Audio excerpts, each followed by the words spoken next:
अस्सलाम वालेकुम बच्चों। आज हम सुनेंगे एक नई मोरल स्टोरी। तो तैयार हो जाओ एक नए सफ़र के लिए, जहां मज़े भी होंगे और सीखने को भी बहुत कुछ मिलेगा। और आज की जो हमारी कहानी है वो वक्त की अहमियत के बारे में है, क्योंकि वक्त की बहुत अहमियत होती है।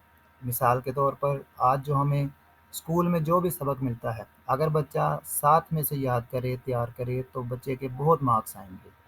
तो आज हम लोग एक वक्त की अहमियत की कहानी सुनाते हैं।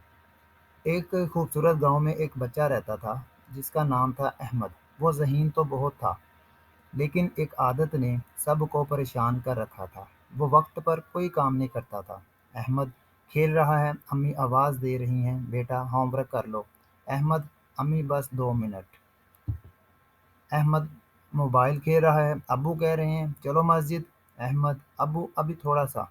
स्कूल में उस्ताद बच्चों को समझा रहे हैं, बच्चों जो वक्त की कदर नहीं करता वो कभी कामयाब नहीं होता।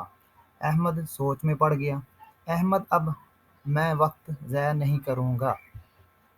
अहमद वक्त पे होमवर्क कर रहा है, नमाज पढ़ रहा है, अम्मी खुश।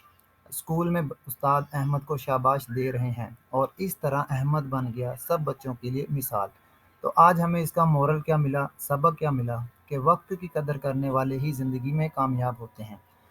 तो बच्चों, वीडियो पसंद आए तो लाइक करें, शेयर करें और हाँ, सब्सक्राइब करना मत भूलिएगा, ताकि आपको ऐसी मज़ीद दिलचस्प वीडियोज़ मिलती रहेंगी।